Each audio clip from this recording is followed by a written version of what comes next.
কাঁচা বাজারও যাইতে যাইতে, মাছ বাজারও যাইতে যাইতে এক বেরিয়ে সাহস করে গেছে গরু বাজারও। ঘটনা আমরা এলাকা কই আলাইতাম রে, গরু বাজারও গেছে। কি বাজারও? এমনি কি আর গেছেনি, এমনি কি আর গেছেনি, গরু বাজারও গেছে কেমনে? তে থাহে বিদেশ। কি দেশ? কি দেশ? কান্টুফি কইতেন না, কি দেশ? আয় শোনো, তে থাহে বিদেশ। আমরা দুইটা বুঝতে করলে বেশি জ্বালাইতে আছো তোমরা। কানে মাসির আর্থানা কতক্ষণ ফরে কইয়া দিলাম। আপনি এটা সাইডে দিয়ে বইয়া রুহিন কিনতে 200 টেলাইতে করে নানা বিজয় রোহিঙ্গা কাপড় গিয়া দেখুন 13 জন হেবিডিয়ে বইয়া রুহিন গুণ হইয়া। এবারে দুইটা সুইটটা কি একটা দাফানাত পড়ছে, এটা খেয়াল হয়। এবার আইসা আমরা থেকে রইছে কথা কি রোহিঙ্গা ক্যাম্পেরটা কইয়া লাইতাম রে। রোহিঙ্গা ক্যাম্পে যে ত্রাণ দিতাম গেলাম, গিয়া দিয়ে এক বেডিয়ে 13 জন সুইটটা লইয়া বইয়া রইছে। আমি জি গেলাম গো, এটা কি সব আপনি? ওই 2 জনে পানি আনতে গেছে, আরো 2 জনে মিলে পানি আনতে গেছে। 15 এবারে 2টা লইয়া মাথা আলাই দিছে বেড়া।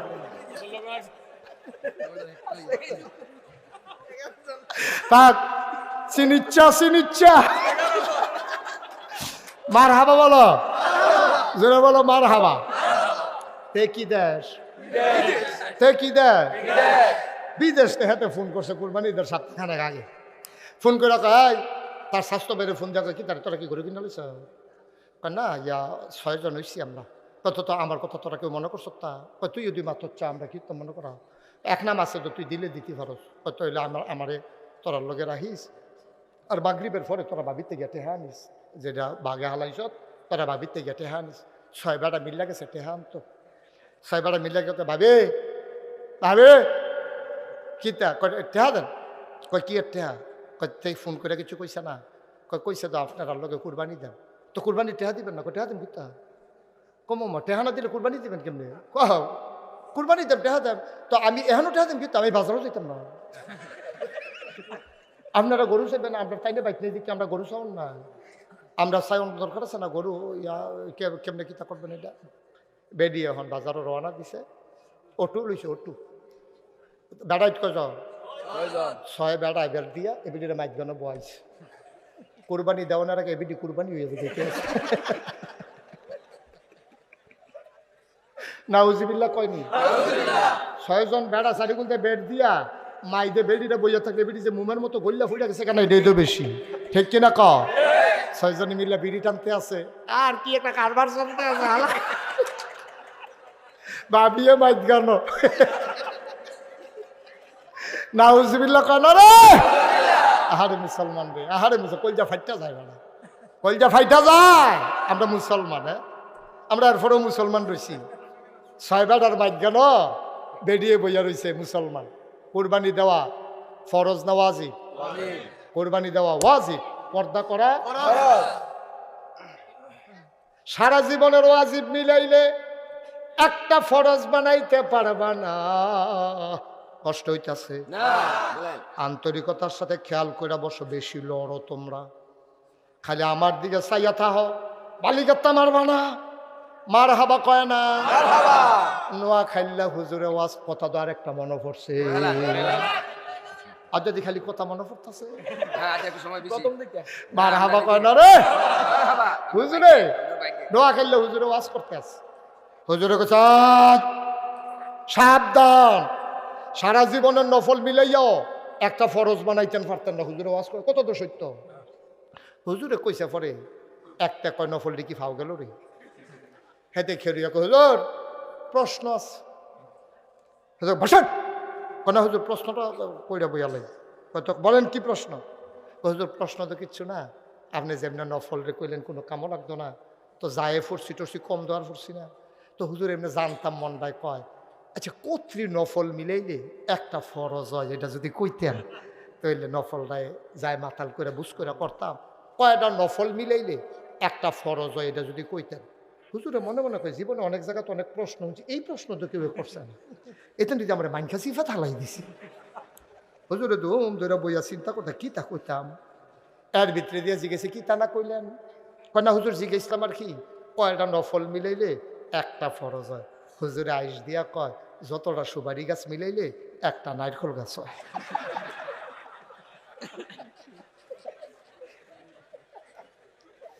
মার হাবা কয় না রে,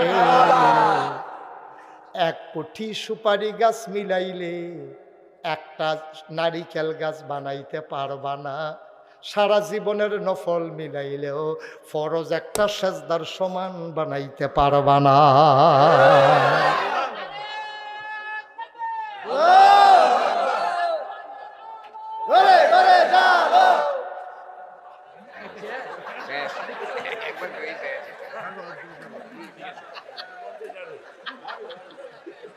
তারে বোয়া না ঠিক আছে, এবার নাইকল গাছের মতো খুব মারছে। এবার সুপারি গাছ দিয়ে নাইকল গাছ বানাইতো না, বেড়া একটা ফরজ একটা এসে গেল। এবার স্লোগানের মতো স্লোগানে একটা এসে হুন্ডালো কিতা কইতে আছে। আচ্ছা এই ফলাটারে বোয়ান যায় না এটারে? হ্যাঁ এত্রি বেড়া ইতের মাইতে দিয়ে একটা ফলা আটে কেমনে? তার আঙ্গুলটা হালাই দেখেন তার উপরে। মার হাবা কন জোরে কন, কথা মনে আছে নি? বেড়া ইত কজা বেড়ে ইত কজা সকালে মিল্লা বাজারও যাইতে আছে কুরবানি দিব। বেড়া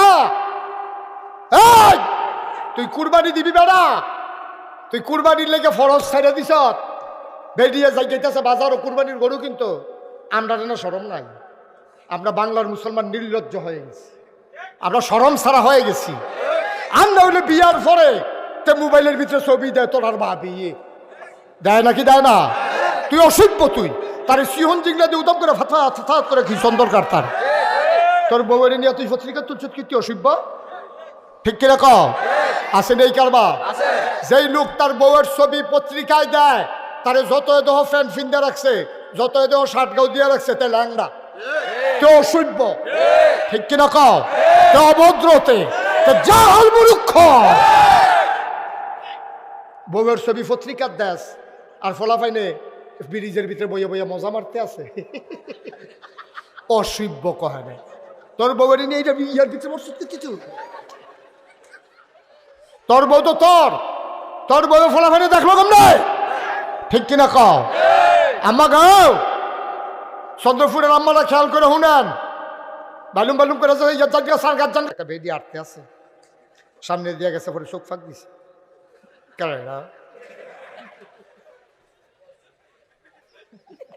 সামনে দিয়ে যখন গরুটার সামনে দিয়ে বেডিটা যখন গেছে, গরুটা সাংঘাতিক চোখ ফাঁক দিছে। চোখ ফাঁক দিয়ে যখন দেখছে যে বেডিটা ঘুরতে আছে, তে মনে মনে কয় ফিসি দিয়া গেলে টের পাইবা আমি কি জিনিস। যেই মাত্র ফিসি দিয়া গেছে বাজারও কি কয়েছে এক লাতির লগে খালো নিয়ে হালাইছে। আমরা শরম নাই, আমাদের লজ্জা নাই। তোমার বউরে ডাক্তারের কাছে নেওয়া লাগলে পর্দা করে নাও। তোমার মেয়েরে পড়াইতে চাও পড়াও, আমার আপত্তি নাই। আমার মেয়ে পড়বে, আমার বোন পড়বে, না পড়লে ডাক্তার হবে কেমনে? আর ডাক্তার না হলে সিজার যখন করা লাগবে, পুরুষ ডাক্তারের চেয়ে মহিলা ডাক্তারই সিজার করা উত্তম।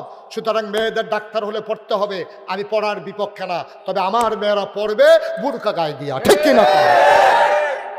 100 বার পড়া, MA পাস করা, কারণ লাগবে বিদেশতে পড়াইয়া আনো। বিদেশ পড়ানোর আগে বিয়া দিয়ে দিবা, জামাইয়ার বউ গিয়ে বিদেশতে পড়াইব। আর যতদিন বিয়া না হয় তাহলে বুরকা পড়াইয়া কাম লাগলে মায়ের লগে যাইবা, না হলে বাপের লগে যাইবা। টাইম মেনটেন করবা। কয়টায় ক্লাস শেষ হয়েছে? ক্লাস শেষ হয়েছে 4টায়, রাইতের বাজে 8টা, অহনো তাই আইসে না, গেল কো? তুমি বাপ, তুমি মা, তোমার ঘুমে তো রেখে তুমি বিয়ার উপযুক্ত মাইয়ারা 4টায় কলেজ ছুটি হয়েছে, রাইতের 8টা বাজে অহনো আইসে না। কত বিপদ আপদ, কত ঝামেলা। তোমার দি বালা নিশ্চিন্তে তোমরা জামাই ভাবে ঘুরতে আসো, টেলিভিশন চাইতে আসো, তাই যে অহনো আইলো না, কেউ শরীরে একটা গাম দেয় না। তুমি মানুষ নিবে না, আমরা মানুষ হইছি। মুরগাটা টাইম মতো না আইলে এবিডিয়ে বাড়ি জায়গা কার করে মুরগাটা গেছে, ছাগলটা না আইলে বেটা বাড়ি জায়গায়, আর মাইয়াটা আইসে না, বেটার চিন্তা নাই। ছাগলের দামও নাই বাচ্চা, এই মাইয়াটার ছাগলের দামও নাই, এই মাইয়াটার মুরগাটার দামও নাই। ও মাইয়া, তুই মনে করছ তোর বাপে তোরে ছাইড়া দিয়ে রাখছে, আদর করে? আদর করে না, তোরে ঘৃণা করে, ঠিক কিনা ক? তোর প্রতি যদি আদর থাকতো তোর মায় বিছেরা বিছেরা মাগরিবের পরে মুরগা আনে, তোর বাহে বিছেরা বিছেরা ছাগল আনে, আর তুই আর আইসত না হন, তোর বাহে বিষ আরেও না, তুই থাক না হলে যাই দেখ। ও দুশ্চিন্তা করেন আব্বা, আমাদের বাচ্চাগুলার দাম ছাগলের দামও না, ঠিক নিও, মুরগার দামও না। কষ্ট নিয়েন না, কষ্ট হইতেছে না? আল্লাহ যেন হেফাজত করে, সবাই কোনা আমি। তাহলে পর্দা করা কি নফল না ফরজ? পর্দা করা নফল না ফরজ? নামাজ পড়া যেমন ফরজ, রোজা রাখা যেমন ফরজ, হজ করা যেমন ফরজ, পর্দা করা তেমন ফরজ। ঘটনা শুনে যাও, ঘটনা শুনে যাও। আল্লাহর নবীর আদরের কন্যা ফাতেমা যেদিন ইন্তেকাল করবে, রাতের বেলা আলীর হাতটা তেমনি শক্ত করে। হ্যাঁ আমি শেষ করছি ওয়াজ।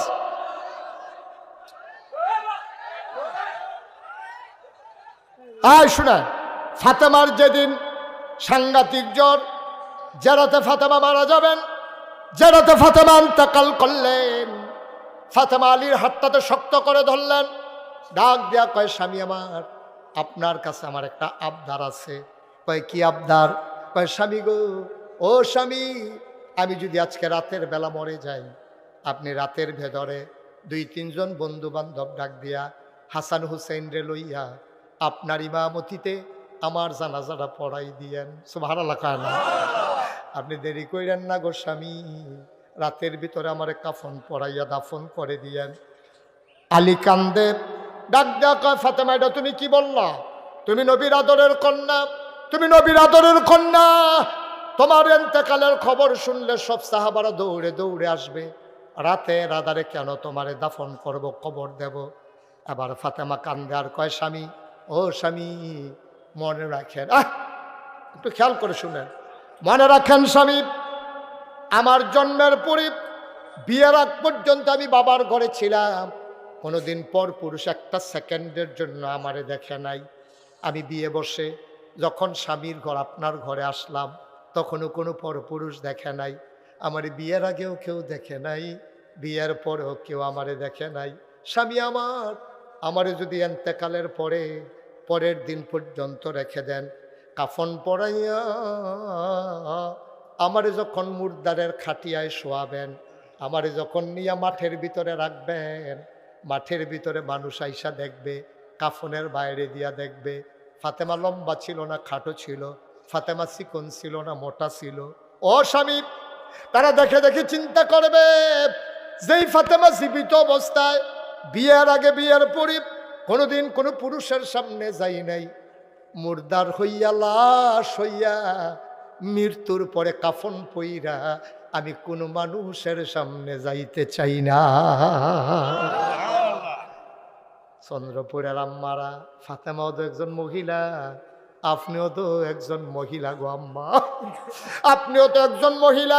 মানায় না, মানায় না, মুসলমানের মেয়ে বেপরদা হইয়া রাস্তায় রাস্তায় ঘোরা মানায় না, ঠিক কিনা? আম্মা আপনি ভালো হয়ে যান, আপনার ঘরে যে সন্তান জন্ম নেবে এটা আল্লাহর ওলি হয়ে দুনিয়াতে আসবে, ওলি বানানো লাগবে না, ওলি হইয়েই দুনিয়াতে আসবে। বলো সুবহানাল্লাহ। আল্লাহর খাস মেহরবানি, 33 বছর, খুব খেয়াল করে শুনেন, 33 বছর আমি মাহফিল করি। কয় বছর? 33টা বছর মাহফিল করি। মাহফিলও কদম দিলে মাহফিলটার ওজন বুঝি। আজ যা চন্দ্রপুর মাহফিলও কদম দিয়া এই মনটায় সাক্ষী দিছে, তোমাদের মাহফিল আল্লাহ কবুল করে নিয়েছেন। এই কবুল হওয়া মাহফিলটাতে মায়ের জন্য দোয়া করে যাইও, বাবার জন্য দোয়া করে যাইও। শুধু একটা কথা বলি, শেষ করে দেই, তোমরা জানো আমার নামের সাথে লেখা আছে মুশতাক ফয়েজি পীর সাহেব। আমি পীর হতে চাই নাই, পীর হওয়ার আমার কোনো শখও ছিল না। আমার দাদা ছিলেন ফুরফুরা সিলসিলার পীর। আমার দাদার আগে আমার আব্বা ইন্তেকাল করেছেন। দাদা আব্বা না থাকার কারণে আমার 3 চাচা ছিল, বড় ভাই ছিল, কাউরে না দিয়ে আমারে পীরালি দিছে। আমি জিজ্ঞেস করলাম, হাউমাউ করে কানলাম, দাদা আমারে পীর বানান কেন? আমি জানি কে পারবে, বুইজা শুই নাই বানাইছি। বাংলাদেশে আজকে পীরালির নাম দিয়া ভালো ভালো মানুষ, শক্ত সামর্থ্য মানুষ এই বইয়া থাহে মুড়িদের বাইত গিয়া সারাটা দিন রান্দা দেয়ার হইতা থাহে, এবারে বইয়া বইয়া খায়, হগিন নিবে টিহা দেয়, রিক্সাওয়ালা টেহা দেয়, হেই টিহা ফিস সাহেবে বইয়া বইয়া খায়। ঠিক কিনা কও? কে ফিসা বলে অটো চালাইলে সমস্যা কি? ফিসা বলে সিএনজি চালাইলে অসুবিধা কি? ফিসা বলে একটা চাকরি করলে সমস্যা কি?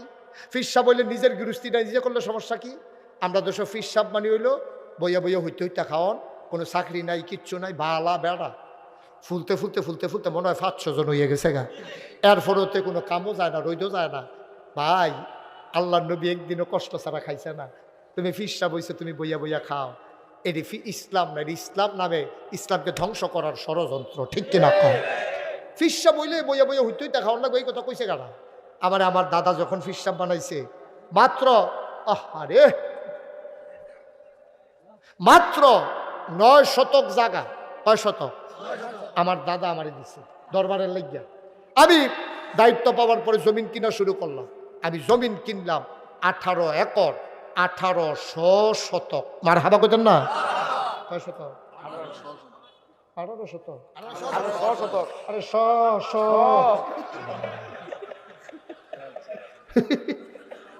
মার হাবা কয়নি? কত? 1800 শতকের এরিয়া। কেন আমার দাওয়াত দিতে গেছিল কেনা? সুলাইমান। আর কারা? সুলাইমানে আমার দাওয়াত দিতে গেছি গান। এক মাথাত খেলিলে আরেক মাথাত চিনা যায় না। আমার এখানে 10টা প্রতিষ্ঠান, একটা খানকা, একটা দাখিল মাদ্রাসা, একটা নুরানি মাদ্রাসা, একটা হাফিজিয়া মাদ্রাসা, একটা দাতব্য চিকিৎসালয়, একটা গণপাঠাগার, একটা গবেষণাগার, একটা ছাত্রাবাস, একটা ইয়াতিমখানা, একটা মসজিদ। মার হাবা কইতেন না? আমার মসজিদ আসিল না, টিনের ঘর। চিন্তা করলাম দৃষ্টিনন্দন, স্থাপত্য শৈলী মণ্ডিত, মুসলিম বিশ্বের এক অনন্য নিদর্শন, সুন্দর করে একটা মসজিদ করব, যেই প্যাটার্নে পৃথিবীতে আর কেউ মসজিদ করে নাই। তখন আমি চিন্তা করে নিস্তালায় হাসপাতাল। মার হাবা কইতেন না? বাংলাদেশে কোনো মসজিদ ও নিস্তালাত হাসপাতাল দেখছেন? নিস্তালায় হাসপাতাল, 19,000 স্কোয়ার ফিট, দোতলা 3 তলায় মসজিদ। ইঞ্জিনিয়ার যখন ড্রয়িং করে আনছে, আমি কি তারিরা হুজুর মসজিদ একে আনছি। আমি কিরকম বড়? হুজুর এক লগে নামাজ পড়তে পারবে 6,000 লোক। আর আজ তখন সুবহানাল্লাহ, কয় হাজার লোক? নিচতলায় হাসপাতাল, দোতলায় 3 তলায় মসজিদ, একসাথে নামাজ পড়তে পারবে 6,000 লোক। আবার এই মসজিদটা করবো কেমনে জিগাইলাম, রে এত বড় মসজিদ যে আকসত, এটা করতে কিরকম লাগতো পারে? হুজুর ওই ফুন্ডুকুঠিটি যেমনি কইছে আমি অনুষ্ঠিত 1500। আমি ওই কিতা বলি ফুন্ডুকুঠিটি, আমি দেখছো একখানো করে 4 কোনো দিন দাদা ফুন্ডুকুঠিটা মসজিদের কি খেলা কথা? ফুন্ডুকুঠিটার মসজিদ আমি কেমনে করাম? হুজুর নিয়ত করে আমি মেলাম। তখন আমি একটা নিয়ত করলাম, আল্লাহ 33 বছর তো মাহফিলে করি, আল্লাহ করলে তো জীবনে কম জায়গাত গেছি না, কম মানুষের লোকে চলছি না, যাও এটা নিয়ে যখন কালাইছে কাটাকাটি যেতাম না, মসজিদ করাম। 1 বছরে মুশতাক ফয়েজি মাহফিল করে যত টাকা হাদিয়া পাই, পুরো 1 বছরের হাদিয়া আমার মসজিদ আমি দান করে দেবো ইনশাআল্লাহ। আমি এক লগে 25 লক্ষ টাকা জমাইয়া মসজিদ দিয়া এরপরে কাম শুরু করছি। সুবহানাল্লাহ কইতেন না? জীবনে মুশতাক ফয়েজি কোনোদিন বাংলাদেশ কোনো মানুষের কাছে হাত পাতি নাই। ফিসাব মেহনত করে খাওয়াই না, ফিসাব মাটি কেটে খাওয়াই না, ফিসাব মেহনত করি, পরিশ্রম করি, অনেক কষ্ট করি। তারপরেও কোনোদিন মুড়িদের বাড়িতে গিয়া মুড়িদের কাছে হাত পাইতে খাওয়ার অভ্যাস আমার নাই। এই যে কইলাম কত বন্যায় আমাদের এলাকায় তো বন্যা গেছে, আমি 8 দিন 15 দিন আমার পরিবারের সাথে সংযোগ ছিল না। আমি ঘুরে ঘুরে মানুষের ঘরে ঘরে যতটুকুন পারছি সাহায্যের চেষ্টা করেছি। মানুষে আমার দেখা কান্দা দিছে, হুজুর আপনার মতো মানুষে ফেহেফা নিয়ে পাঞ্জাবি লুঙ্গি ভিজাইয়া আপনি আইয়া পড়ছেন আমরা ভাই। আমি সারা জীবন তো আপনারা আমারে দেখলেন, আমি চাইতে পাইছি আপনারা কেমন আছেন? সুবহানাল্লাহ বলবেন না? আমি ঘুরে ঘুরে করোনার সময় আমি ঘরে ঘরে গিয়া গিয়া মানুষের সাহায্য দিয়ে আসছি, যারা বাজার করতে পারে নাই, খাইতে পারে নাই, চেষ্টা করেছি সব সময়। কিন্তু এখন এই মসজিদটা নিয়ে আমি একটা রিক্সাওয়ালা পাইলে আমি রিক্সাওয়ালার লগে আমার মসজিদের কথা কই। কারণ এই যে মাহফিল থেকে এখন যাব গিয়া সেটা মসজিদের ছাদুরটা লাই, ড্রাইভার লগের লোক সবাই কই যাই গাও, তোমরা যাও গিয়া ঘুমাও। আমি ছাদুরটা আকাশের দিকে চাই আল্লাহর লগে কথা কই, আল্লাহ তুমি তো ঘুমাও না, আর আমার গিয়া ঘুম এখনো সুযোগ পাইনি। আল্লাহ তোমার বন্ধু নবী বলেছেন, মাম বানা লিল্লাহি মসজিদান বানাল্লাহু লাহু বাইতান ফিল জান্নাহ, যে দুনিয়ায় মসজিদ বানাবে আল্লাহ তুমি নাকি জান্নাতে তার জন্য ঘর বানাবা। আল্লাহ আমি যে শুরু করলাম তোমার ঘর, এই মসজিদে কত মানুষ কত টাকা দিছে, আজকে হিসাব মিলাইলাম 4,30 লক্ষ টাকার উপরে আজকে পর্যন্ত খরচ হয়ে গেছে। মারহাবা কইতেন না? 1 তলার ছাদ হয়েছে, দোতলার কলামগুলো উঠতেছে। ইনশাল্লাহ রমজানের আগে আমি দোতলার ছাদ দেওয়ার পরিকল্পনা নিয়েছি ইনশাআল্লাহ। আমার এই মসজিদটা আমার স্বপ্ন। আমি ঘুমাইতে পারি না, খাইতে পারি না। ঘুমাইতে গেলে মাঝিদের স্বপ্নে দেখি মসজিদ, খাইতে গেলে আমার চোখের সামনে ভেসে ওঠে মসজিদ। সন্তানের চাইতে আমার মসজিদের জন্য বেশি মায়া লেগে গেছে। আমি আমার মতো গরিব মানুষটা আমি 25টা লক্ষ টাকা দিয়ে কাজ শুরু করেছি। আপনারা যারা আমার মানুষ, আপনারা যারা এই এলাকার মানুষ, আপনাদের কাছে বিনয়ের সাথে মিনতি, আমি মন থেকে দোয়া করি আল্লাহ জান্নাতে আপনাদের জন্য ঘর বানাই দেখ। আমি মন থেকে দোয়া করি যদি কেউ মনে করেন যে হুজুর আপনার মতো মানুষ যদি 25 লক্ষ টাকা দিতে পারেন, আমি কি 5,000 টাকা দিতে পারবো না, 1,000 টাকা দিতে পারবো না? কেউ যদি মনে করেন যে হুজুর আমিও শরিক থাকতে চাই, মোস্ট ওয়েলকাম, আহলান সাহলান মারহাবা, আমার মসজিদে আপনাদেরকে স্বাগত। আমরা সবাই মিলে আসুন একটা ইতিহাস তৈরি করি। আসুন ইতিহাস বিনির্মাণে আমরা ভূমিকা রাখি, যেন জান্নাতে আমাদের ঘর তৈরি হয়ে যায়। আল্লাহ যেন কবুল করে, সবাই কথা আমিন। মাশাআল্লাহ। আমার এক ভাই দেন, পাঠাই দেন। আমার এক ভাই আলেম মানুষ না? আচ্ছা, আলেম না হইলে আলেমের নমুনা। হ্যাঁ মাশাআল্লাহ। ভাই দয়া করে একটা লুক উঠবেন না। আমার পরে কি আরো বক্সা আছে? ওকে ফাইন, দয়া করে। তাবারুক আছে না? ও তো ধর আমি কয়েম করতাম থাকতো। আমি এখন যদি কই যাই যান তো যাইতো না। না, আবার মন খারাপ করে না, একটু মজা করলাম আর কি। আপনার তাবারুকের জন্য লালাইতো না, এটা আমার বিশ্বাসের দুর্বিশ্বাস আছে। আপনারা এখানে যারা আছেন এই 1 মিনিট সময়, 1 মিনিট সময় সবার কাছে আমার একটা আবদার আছে। 1,000 টাকা, 2,000 টাকা, 5,000 টাকা যদি কেউ পারেন আমি প্রাণ ভরে দোয়া করে দেব।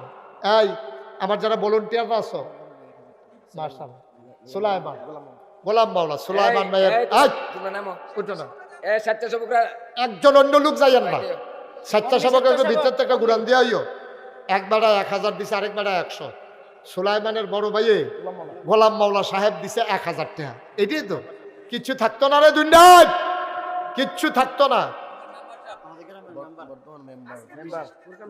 মেম্বার সাহেব এই যে বদনাম রইও তৈলা হইও, সবটা বদনাম আইয়া ফেলবো আমার কান্দ। আপনারা পরে উঠতেন, আমি গেলে গা তখন উঠলে বদনামটা আমার কান্দ আইয়া পড়বো। আরেক ভাই দিছে 100 টাকা। আয় আল্লাহ, গোলাম মাওলা ভাই উনি 1,000 জিয়াউল হক 500। আওয়াজ করেন না। আমার পরে ইনশাল্লাহ হুজুর আছেন, দোয়া করবেন। আমি লম্বা সময় নিয়ে ফেলছি না, কষ্ট দিয়ে ফেলছি আপনাদেরকে। সুলাইমান ভাই 1,000 টাকা দিয়ে যিনি আমাকে দাওয়াত। আহা উঠেন না, বসান। মাশাআল্লাহ। হ্যাঁ বক্তা কই? হুজুরকে নিয়ে আসেন, এখন দোয়া হবে। আমার পরে আমার ভাই 2,000 টাকা, কি নাম? সেলিম ভাই 2,000 টাকা দিয়েছেন, চার কাছ থেকে এসেছেন। মাশাআল্লাহ, মাশাআল্লাহ। আরেক ভাই 500, আরেক ভাই 500। শুনেন, আমার পরে যিনি আলোচনা করবেন জনাব হযরত মাওলানা নজরুল ইসলাম আশিকি। সবাই বসেন। আহা লম্বা সময়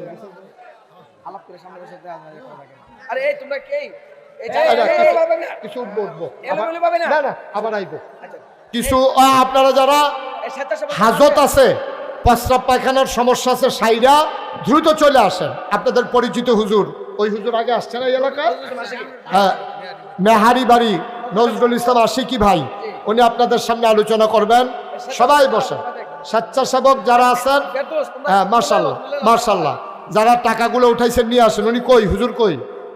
হুজুরকে নিয়ে আসেন, হুজুরকে নিয়ে আসেন। মাশাআল্লাহ, মাশাআল্লাহ। আল্লাহ তুমি কবুল করো। আল্লাহ কই লইতে হবে ফকেটে সব জায়গা হইব।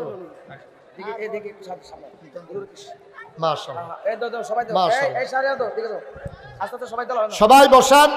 এখন আমাদের সামনে আমাদের পরিচিত বক্তা জনাব হযরত মাওলানা নজরুল ইসলাম আশিকি সাহেব, আমার ভাই, উনি আলোচনা করবেন। মাশাআল্লাহ, হ্যাঁ বসেন। মাশাআল্লাহ, আল্লাহ যেন কবুল করেন। সবাই তো আবার ফিরে আইবা, হুজুরের ঠান্ডা লাগবো আর কি। ঠান্ডা দিলে সকলে আবার দৌড়াই আইবা। সবাই এই যাদের হাজত আছে, প্রয়োজনীয় কাজ আছে, সাইরা চলে আসেন।